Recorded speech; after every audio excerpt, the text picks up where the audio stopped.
I had higher expectations, but I appreciate the information that was shared to the council and to the public. I'm looking forward to continued conversations with our county.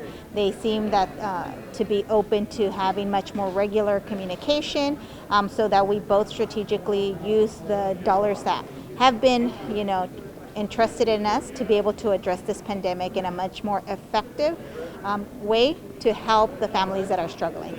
We were wired the money from the federal government in April. We are over 100 days into this pandemic. I would ask the county, where is their urgency to provide those resources so that we can combat this virus in real time? You know, Assemblyman Arambula came and, of course, used the same lines that he's been using the last 2 weeks. I find it odd that he's not really come off of that script that he's been using.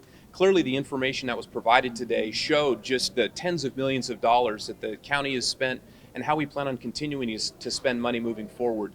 The city provided a spending plan as well. So really, I don't understand when he makes the claim that somehow we're not being transparent. We've been very transparent. One thing is clear. The need right now in our community, just looking at the number of people who've lost jobs, the need is much larger than the resources that we have. So our board is having to listen to our doctors, listen to the Department of Public Health, and we are deploying a strategy based upon what they are telling us is what's going to be most effective. Right now with the virus, what do we need to be doing to slow that virus down? And for me, really, it's all about personal protective equipment.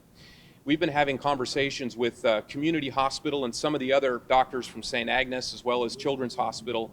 What I've heard loud and clear from community medical providers is just the fact that they're burning through a tremendous amount of personal protective equipment. I think the latest number I heard is they're going through about 3,500 N95 masks a day.